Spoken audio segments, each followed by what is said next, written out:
Tapos pipilit nyo, Inday is a threat to national security. No, Inday is a threat to your political ambition. Inday Sara Duterte is a threat to your political ambition. Is a threat to your activities of corruption. Wag na wag nyong sasaktan yan. Wag na wag nyong sasaktan yan. Kasi papatayin namin kayong lahat. Uubusin namin kayo. Yan ang threat sa presidente. The only reason kaya kayo nandyan is because yung taong bayan tanga, hindi kumikilos. AFP, Browner, General Browner, Omet, at PNP, General Marbil. Last call na to, last call. No? At sa mga opisyal at mga tauhan ng Sandatahang Lakas at ng Philippine National Police. Huling call na to, ha? Noon pa dapat kayo tumayo. Noon pa. Dadagan Balita News Update.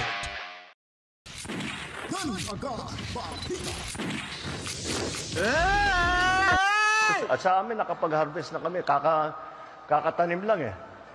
So, hindi, buti na lang yung timing, hindi yung bago aanin, nakapag-anin na tayo. So, kung yung season na susunod,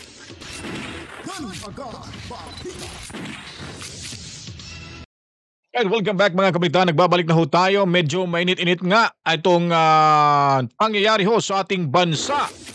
Dahil nga sa mga kaliwat kanang pasamog.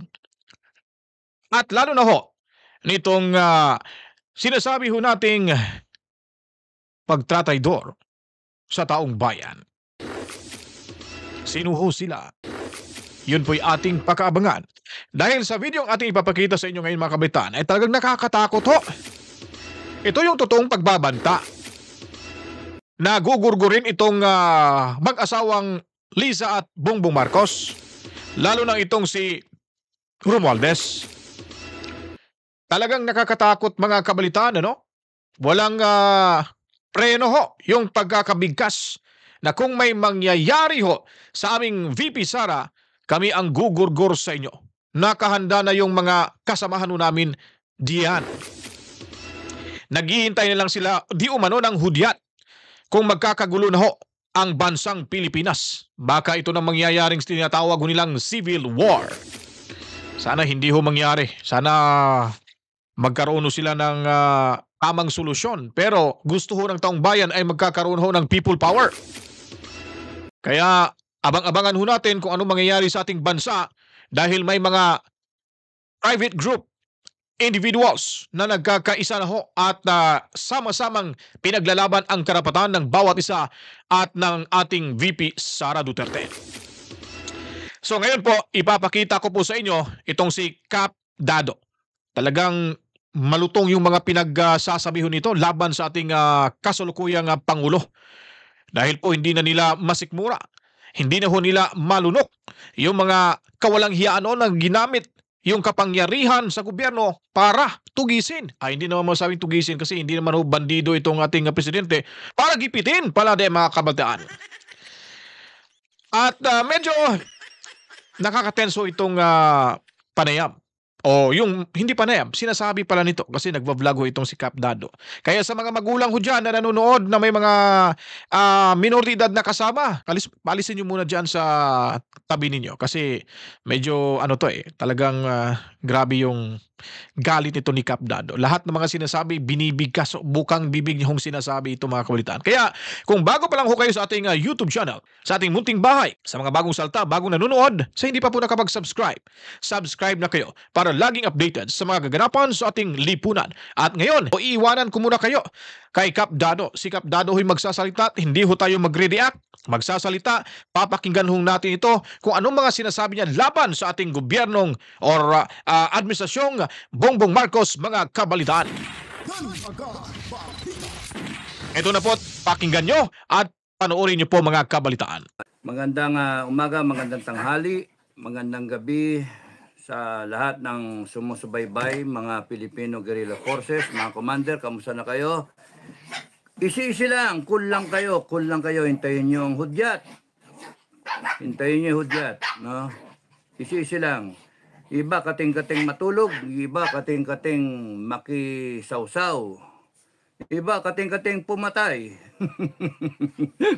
Sana all, ano, kating-kating pumatay, ano. Putang ina mo yan, hayop na.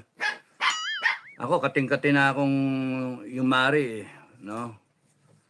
Kating-kating na rin ako, eh. Okay, so, kaya ako nagbablog kasi nga, maraming mga anong tao. Kung ano na tayo talaga, ewan ko, confused yung iba ako, hindi ako confused, no. Okay, so, mag-react lang ako. So, statement ni Inday, statement ni BBM, statement ni Duterte. Okay. At sa huli, statement namin. Statement ko. No? Nantokwa talaga itong buhay natin. No? Marami nagko-comment na nasaan kayo.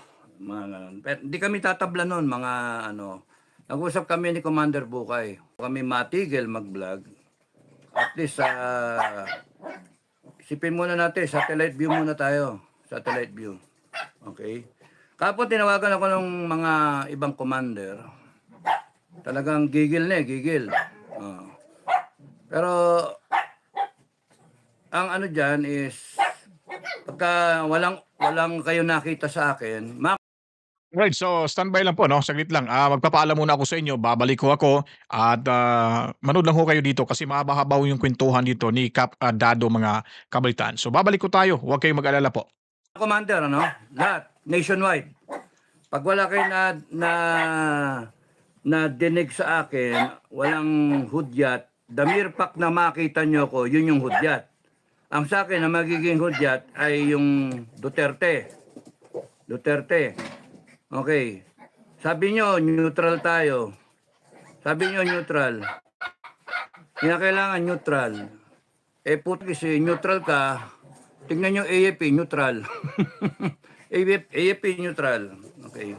Pati AFP, sasabunin ko. Sorry mga AFP sasabunin ko kayo. Okay. Yung statement ni Inday, minura-mura ang presidente, minura-murang ano, tapos ano, gigil na yung tao. Putangin na ninyo kayo, BBM. Manggagamit ka talaga gago ka Gago ka talaga Oh, presidente ng Pilipinas, gago ka Tarantado ka napakawalang yamo Sa totoo lang. Sa mga maka-BBM, sorry pero gago talaga yung BBM na yan Kita ninyo ang dami problema ng Pilipinas. Hindi siya nagpapakita. Biglang minura siya ni Inday. Biglang lumabas ang gago. Tapos sabi niya, hindi niya papalakpasin yan. Utangin na ka, gago. Hindi mo palalakpasin. Tarantado ka pala Ikaw nga ang dahilan ng lahat ng ito Mapadrug test ka na muna, gago. Padrug test ka, gago. Nayupa ka. Tangina mo, kaya nagkahaganito yung bansa dahil sa iyo Binoto ka namin. Pagmamalaki mo pa yung boto mo, gago. Tangina mo. Mahalaga yung boto mo. Paano yung boto ng isa? Boto ng Vice President mo, mas marami yung boto yon. Gago. Magsasalita ka, hindi mo palalakpasin. Tarantado ka, pinalakpas mo yung baha. Ang daming namatay. Pinalakpas mo yung kongreso mong magnanakaw. Pinalakpas mo yung komunista dyan sa kongreso. Convicted na, nagko-contempt ng mga inosenteng tao. Putangin na ka.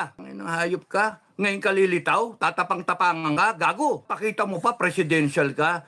Mali ka ng sinabi. Mali. Ang dapat sinabi mo, kung may threat sa'yo, Inday, huwag ka mag-alala, babantayan ka namin. I am ordering the armed forces.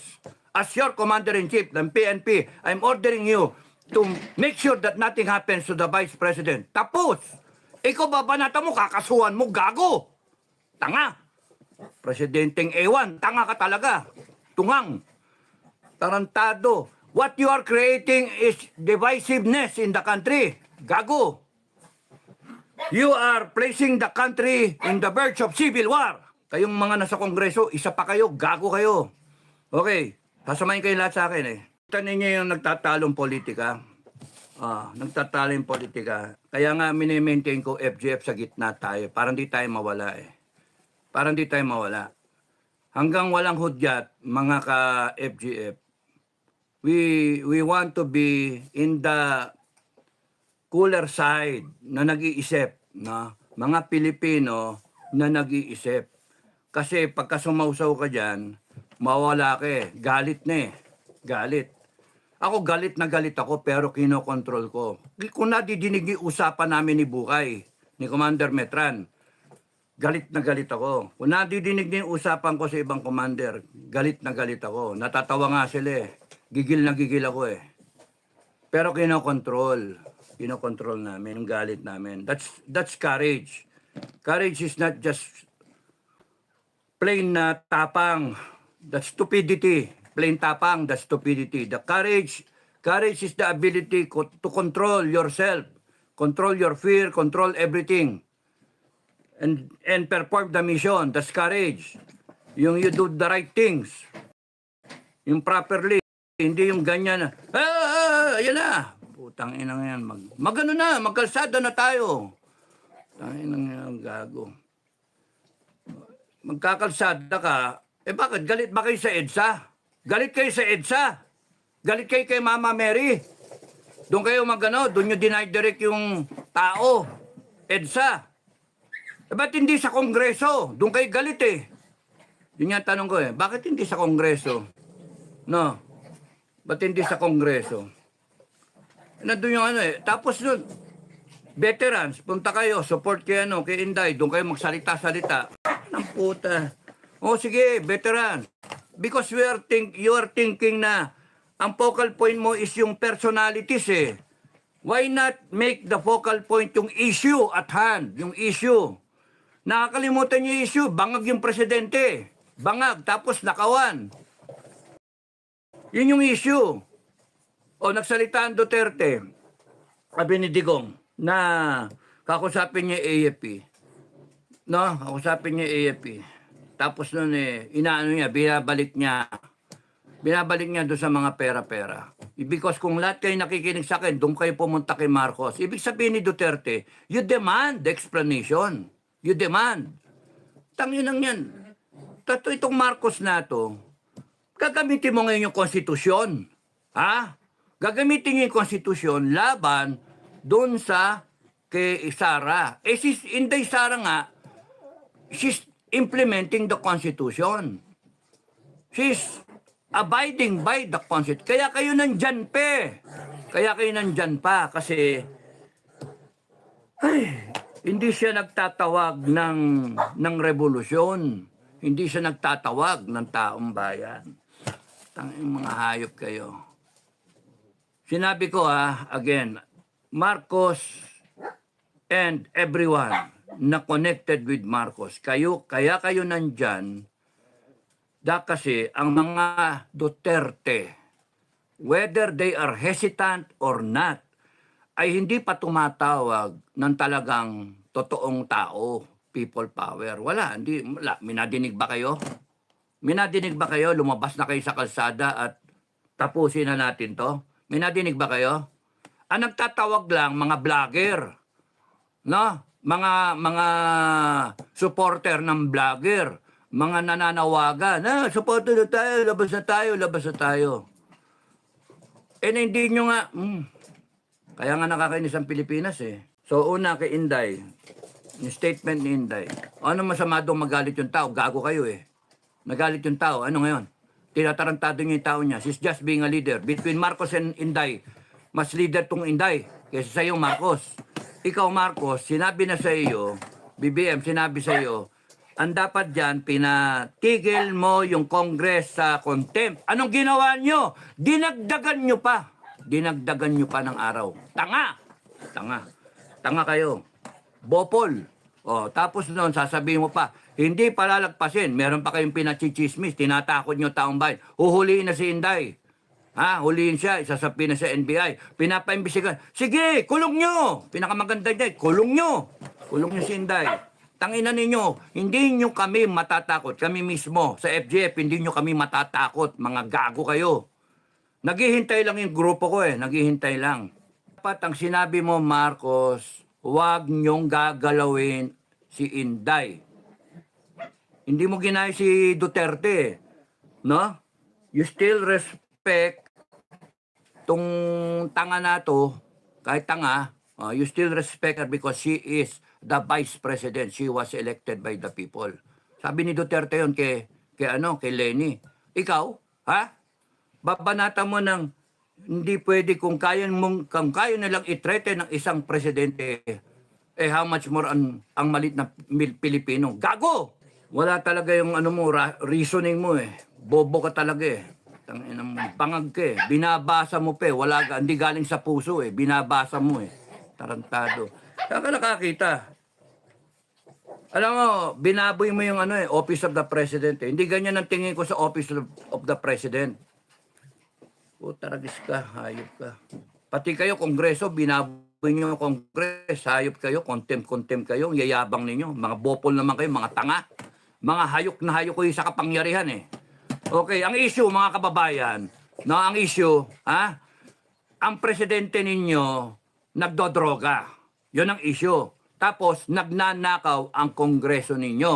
Yung mga politiko ninyo, nagnanakaw, kanya-kanyang nakawan. Tapos nun, ang pag-asa nila na mawala sa pwesto, ang pag-asa ng kababayan na mawala sila sa pwesto ay si Inday Duterte. Si Inday Duterte, tangina ninyo. No? Kaya kinakailangan nilang pigain si Sara Inday. Ngayon yung ginawa ni Inday, nagsalita. No? Is she a threat to national security? Of course not. Putang ina, sino nag-a-advise dyan sa presidente national threat? No? Ang threat to national security is a president na nagdodroga. That is a threat to national security. Corruption is a threat to national security. Corruption, a threat to national security. Kasi pagka nagnanakaw ka, hindi umaabot sa mga kababayan natin ang dapat na serbisyo. Hindi nabibili ng armed forces yung kanyang dapat bilhin na equipment. Therefore, mahina yung armed forces. Kaya threat to national security. Hindi nagagawa ng gobyerno yung dapat niyang gawin in terms of services, in terms of delivery ng mga dapat, basic needs. Yung food security natin, import tayo ng import. Therefore, yung pagnanakaw ng Congress is a threat to national security. Yung droga na yan is a threat to national security. Mga hinayo pa kayo? Congress is a threat to national security. Yung ginagawa niyan, nandyan yung NPA. That is a threat to national security. Bopol, kayong lahat. Tangina ninyo. Tapos pipilit nyo, Inday is a threat to national security. No, Inday is a threat to your political ambition. Mga gago. Tangina nyo, gagaguhin yung taong bayan. Inday Sara Duterte is a threat to your political ambition, is a threat to your activities of corruption. Tangina nyo. And we will polarize. She is not a threat to national security, mga kababayan. Tandaan nyo yan. She is the hope of this country. She is the hope of this country. Tandaan nyo yan. At doon kami tayo. Wag na wag nyong sasaktan yan. Wag na wag nyong sasaktan yan. Kasi papatayin namin kayong lahat. Uubusin namin kayo. Yan ang threat sa presidente. Putangin ninyo lahat. Subukan nyo kami ngayon. Gago kayo. Tangina ninyo. The only reason kaya kayo nandyan is because yung taong bayan tanga. Hindi kumikilos. Hindi the people of the Philippines cannot get their acts together. The people of the Philippines do not know their power. All power emanates from the Filipino people. All power. Tangina nyo. All authority comes from the Filipino people. Tapos ganyan kayo? Armed Forces. Armed Forces. Sorry pero alam nyo, dapat noon pa. AFP, Browner, General Browner, OMET, at PNP, General Marbil. Last call na to, last call. No? At sa mga opisyal at mga tauhan ng Sandatahang Lakas at ng Philippine National Police. Huling call na to Noon pa dapat kayo tumayo. Noon pa. Pinagbibigyan namin kayo pinapanood namin kayo Galing kami dyan sa loob Pinagbibigyan namin kayo. Every day na hindi kayo tumatayo para sa taong bayan, every day na hindi kayo tumatayo para sa taong bayan is a day closer to being a narco state or a communist state. Parehas, pagsamahin nyo na, narco-communist state. Every day that you tolerate, you are tolerating. Every day that you are tolerating this wrongdoing in government, you are tolerating a president who is taking drugs. You are tolerating an addict president. You are tolerating a Congress na nagnanakaw, abusive of powers. You are tolerating. It means you are with them. You are not with the Filipino people. Kaya last call, armed forces. Makinig kayo sa akin. Nakaset up yung bansa natin para civil war. Ha? Kayong mga Pilipino, makinig kayo. Kayong mga madada ng mga Pilipino, makinig kayo. Putang ina, panay salita-salita, panay yabang eh. Hindi nyo ba naisip na tayo magbabanggaan tayo lahat? Kaya AFP, PNP, pigilan nyo to. Pigilan nyo. Mawawalan kayo ng papel pagka hindi nyo ginawa yung papel ninyo. Ano yung papel ninyo? Papel ninyo ay you support and defend the Filipino people. You defend the Filipino people. You uphold the Constitution. Ang ginagawa nitong mga putang ng mga politikon to na tinotolerate ninyo, they are now using the Constitution. No? Binababula, ginagago kayo, ginagawa kayong tamukyo. Utusan lang kayo eh. They are using the Constitution to quell the resistance brewing because this resistance ang totoong Pilipino. And you are becoming an instrument of these stupid people in government because you are tolerating them. Tangin na yan. And if we have to draw the line, we will draw the line. Magpatayan tayo kung gusto ninyo. But you have the power to stop this, armed forces. Because hindi kami papayag na mauwi tayo sa droga. Mauwi tayo sa nakawan ng mga putangin ng mga congressman na yan. Hindi kami papayag. We are that close already. We are that close na mag-declare kami ng revolution. Putangin na ninyo, sabihin nyo, kami, babanatan nyo kami ng rebellion. Putangin na ninyo lahat. People of the Philippines, we the sovereign Filipino people, konstitusyon, ito lang kayo sa ilalim. Huwag nyo kaming gaguhin, huwag nyo kaming gabitan ng konstitusyon. Tangina ninyo. Kami may-ari ng konstitusyon. Kami ang nagpapatupad ng konstitusyon. Kung kinakailangan namin magkaroon ng court order, kami, People's Court, aarestuhin namin lahat yan. Armed Forces, ginagago kayo ng mga gagong politiko na yan. Ginagamit kayo. And here you are, nagre-relax kayo. And yung Duterte na matanda, sinasabi, kakausapin niyo yung mga junior officer. What does that make of you? Kayong mga nasa itas, panay kayong mga walang bayag. Panay kayong mga bayaran. Yun ang dating eh. Namputya. Ano na nangyari sa serbisyo? Iniwanan namin niya matino. Tapos here you are, naghahanap kayong promotion, naghihintay. Putang ina. Dapat kayo, ang iniisip nyo, AFP, kung paano matitigil ito. Simple, doon kayo sa tama. Ano ba yung tama? Tama ba yung nakawan? Tama ba yung may droga? You get the president to take a hair follicle drug test. That's the right thing to do. Huwag nyo nang hintayin ng taong bayan ang lulusob dyan sa Malacanang. Huwag nyo nang hintayin ang taong bayan ang magpapadrug test. Magkakalasog-lasog yung presidente na yan. Punta na threat to the national security, threat to the life of the president. Tarantado! The president is the threat to the future of this country. Ginagago nyo Pilipino. Nasaan na yung pera? AFP, kung nung pa kayo tumayo, mabebenta ba yung ginto? Mabebenta ba? Kung tumayo kayo, AFP. Matatransfer ba yung 89 billion nung PhilHealth? Ha? Nasaan yung yung Marley Kapan? 250 billion. Nasaan na? Tapos magagastos ba yung budget? Hindi pa tapos ang taon, ubos na yung budget, wala nang pera. Ano gagawin natin? Tangin na mo. Gago. At kayo mga kababayan, panay dakdak, ganyan. Tapos maninira pa yung iba dyan, mga DDS. Yung mga troll, putangin na nyo, hayop kayo mga troll, mamamatay kayo, sabi ko sa inyo. Pag umikot ang gulong, yari kayo. Unahin ko kayo, mga troll, tanginan nyo. Kahit kayo nasa ibang bansa, papupuntaan ko kayo ng mga mga tauhan ko. Puta, yayariin kayo. Ang tatapang ninyo. Matanggap kayo ng pera. barya-barya lang, ibebenta nyo yung bansa natin? Mga kababayan, ang ano dyan, hindi ito pasikatan eh, hindi ito paanuhan, palakasan ng boses eh. Ang pinaglalaban ninyo, yung future ng bansa ninyo, yung future ng Pilipinas.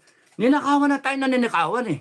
Putangin na itong Congress natin, tarantado, akala mo lalaki ng boto, uupakan nila yung Vice Presidente, 32 million ang boto. Sila tigda 200,000 lang hanggang 300. Yung iba nga 100,000 lang ang boto. Yung iba dyan, party list lang eh.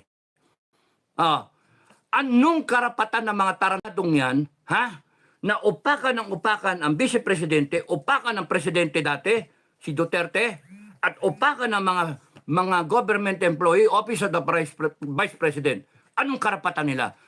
In aid of legislation? Putangin ang mga yan. AFP, tigil nyo na to. AFP, PNP, tigil nyo na to kasi kalaban nyo kami. Kalaban nyo kami. Taong bayan ang kalaban ninyo, hindi kayo mananalo. Madam Inday Sara, wala akong paki kung ikaw tumayo at mag-swear in ka as the President of the Republic. Kasi tarantado itong mga gagong to eh.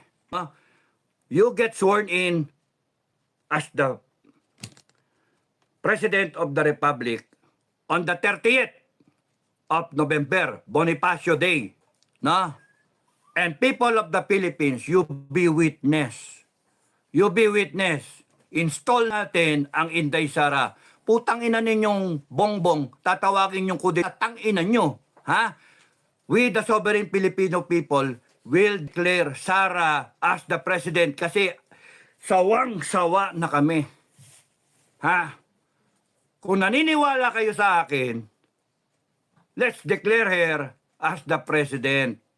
Tapusin na natin to. Wala akong pakialam sa ibang bansa. May nagsasabi nga sa akin. Kaya hindi lumalabas sa mga Duterte. May nga sila, mga lawyer sila. Mga lawyer. Kasi nandyan yung international community na nanonood sa ating lahat. No? Kasi yung panahon ni Cory, it took her 9 months, 6 months bago i-recognize ng United Nations. Tama yung argument ng ating mga lawyer. Tama yun. Maraming salamat. Saludo ako. No? Pero come to think of it, putang ina mga ibang bansa yan. Sino ba sila para i-chart natin yung destiny natin? Ang urgency, ang sense of urgency, now na. Tapusin na natin. Lalabas yung FGF. Lumabas kayo mga ka-FGF. Labas tayo 29. No? At kayong mga taong bayan, lumabas kayo one time, big time. Tapusin natin, 29, 30, tapos na. Inday Sara, lumabas ka, mag-sworn in ka. You get sworn in. And the AFP na matino, the new armed forces of the Philippines, the People's Armed Forces, no? O the Philippine Defense Forces, yan na. Itawag natin bago. Palitan na natin yung AFP, luma na eh. No? Yung maiiwan sa AFP, yan yung mga kurakot. Yung Philippine Defense Forces, yan na yung bago. Under Inday Sara. Ha? Putang ina yung mga magsasabi na kudeta, tangina ninyo. Mutiny, tangina ninyo. Na? We, the sovereign Filipino people, ayaw na namin ng Pilipinas na ganito. Ginago tayo, binaboy tayo. Itutuwid namin. Ha? Kaya kayo mga kababayan, lumabas kayo. One time, big time, 29. Pahinga kayo. Pero sa 29, hanggang 30, tapusin natin. Sandali lang. One time, big time. Pakita natin. Ngayon, kung itong gagalaw ang AFP tsaka PNP na pro-BBM, you die for your BBM. You die for him. You die for abangang government. Kung yan ang gusto nyo, magsisibil war tayo. Okay lang sa amin. I don't give a shit. I don't give a shit kung umuwi tayo sa civil war kasi kayo ang nagdala ng civil war. Sinabi ko, every day that you allow this, that you tolerate this wrongdoing, this corruption, this drugs, this communism, you tolerate it, you are bringing upon us a civil war. Because maghahati talaga dalawang faction eh. Kami nasa gitna kami, FGF. But we are choosing the future of this country. Putang inang yan. Gago. We have to choose the future of this country. We have to save this country. And you two armed forces, hinayaan namin kayo for such a long time na to stand for the Filipino people, And you better deliver. Tama na to. Ngayon, kung gusto nyo, kulong nyo kami. Sige, kulong nyo kami. Pero manlalabang kami. No? Lalabang kami. O, matira, matibay. Gusto nyo ganon? Matira, matibay. O matira ang tama, ang nasa tama. Mawala yung mga mali. O, saan tayo? Gusto nyo, gagamitin kayo ng mga walang yan to propel them in power, to maintain their the status quo that they are in now, na sila nag-i-enjoy ng ano, tapos sasabihin niya, lulukoyin pa kayo 31 million. Eh putang ina, 31 million, dami na budol eh. Si BP Sara, wala pang binubudol eh. 32 million pa eh, intact, baka nadagdagan pa eh. O, saan tayo? Doon tayo sa hindi nagnanakaw. Pinalalabas nila ngayon, bine-breakdown si Inday Sara, magnanakaw. 125 million. Nasa COA yon. Kung hindi siya maano ng COA, putang ina, balala ang COA ang magsalita. Hindi yung kongreso natin. May proseso tayo. Sila mismo nagbabiolate ng Constitution. COA is a constitutional body. Tapos yung human rights natin, inutil. Dapat nga sa inyo, i-disband na kayo eh. Kung ako masusunod, i-disband ko kayo eh. Anong klase kayo human rights? Pero dinidepensa nyo, panay mga kriminal eh. Panay mga drug addict. Panay mga ano. Kung hindi rebelde, mga drug lord, ang pinoprotekta niyo. Yung taong bayan mismo, tignan nyo si Lopez, tahimik kayo. Attorney Lopez, ha? Tahimik kayo. Putang ina ng human rights. Constitutional body that you're supposed to protect the Filipino people. Every Filipino. Yung rights ng taong bayan. Hindi, kayo nakatingin lang, nakaganyan kayo. Putya nga, kung hindi NPA ang pinoprotekta nyo, CPP, NPA, NDF, mga kriminal. At tinitira nyo, AFP tsaka PNP. Gago, sara ko kayo eh. Hayop kayo. Putya ka na, you have failed the Filipino people. At saka ang dami yung ayusin. Ano, pababayaan na lang natin ganito Pilipinas. Pababayaan nyo, mamatay na lang kami. And we are standing, all these retired people, and even volunteers, even seniors. Ang dami, may 80 years old pa eh. May 70 plus. Yung iba, may galing na atake. And they are fighting for the country because they love the idea that we deserve a better country. They love the idea that the FGF is fighting for the Filipino family. Na pwedeng baguhin ang Pilipinas in our lifetime. That's why we make ourselves useful. Kung kami mga matatanda, we are willing na yung buhay namin ibigay, how much kayo mga bata pa? Diba? Let's do it together. Kayo mga nasa AFP, alam nyo yung tama't mali. Alam nyo yung tama't mali. Kaya, malalaman natin. Tapusin na natin to, Bonifacio Day, tapusin na natin to. BBM, mag-impake ka. Kasi ang tingin ko dito, no matter how, patay kami, buhay ka. Yari ka, panalo kami. Di ba? Ganun lang naman yan eh, ang ending nito. Pero hindi ako naniniwala na kami mayayari. Bakit? Kasama namin taong bayan eh. We, the sovereign Filipino people, pipitikin ka namin, presidente ka, binoto ka lang namin. All power emanates from the Filipino people. Kayong congressman, 200, 300,000 lang ang boto nyo, tanginan nyo. Tanginan nyo. Titirahin nyo yung vice president ng Pilipinas, 32 million. Ang kakapal ninyo. Panay kasi kayong mga bayad. Hindi na kayo nakontento sa binabayad sa inyo ng taong bayan, meron pa kayong dagdag na bayad para lang ibagsak ang mga Duterte. Na? We will not allow that. AFP, PNP, we will not allow that. We will stand up together. Mga taong bayan, we will stand up together even if it means na we put ourselves in harm's way. But we will fight for this country. Kaya, AFP, PNP, lumagay kayo sa tama. Doon sa side ng tama, doon sa side ng katotohanan, doon sa side ng taong bayan. No? If you try to harm the Filipino people, we will be there to protect them. No? We will be your enemy. I would rather na magkampi-kampi tayo towards a better country. Yun yung akin. Maraming salamat sa inyo lahat. God bless everyone. Bye-bye. Ngayon po, nasaan ba ako nawala? Dito pala ako. Actually, dito lang ako mga kabaitan. Kumain lang ho ako at while nanonood, pinapakinggan ho natin. Grabe yung banat ito ni Kap Dado mga kabaitan. Nakakatakot to. So ayun, grabe yung panawagan niya. Nakakatakot tong babala, no? Malaking babala ho ito sa administrasyong Bongbong Marcos at sa sinasabi nito mga kabalitaan na yung kanilang grupo, nako, ano kayang mangyari dito mga kabalitaan? Check ko muna yung mikropono ko, parang lanog ba? Lanog? Sa Bisaya pa. Lanog ba? Lanog? Alright. So, ayun po mga kabalitaan.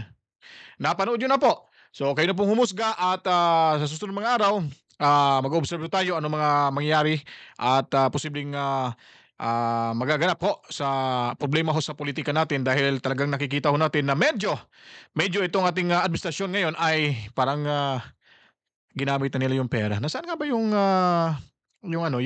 tawag nito? Yung kita ng pagbebenta ho nila, no? Pagbebenta nila ng kasi binibenta nila yung gold, ika nga, no? So, sana kaya to? Ang tanong, saan ba? Nakuha na ba ng gobyerno or baka nakuha ng isang tao lamang mga kabalitaan? Martin Romualdez, magkano kinita natin sa harvesting? With 5,000 pesos. Alright, so nakapag-harvest na kaya si President Bongbong Marcos?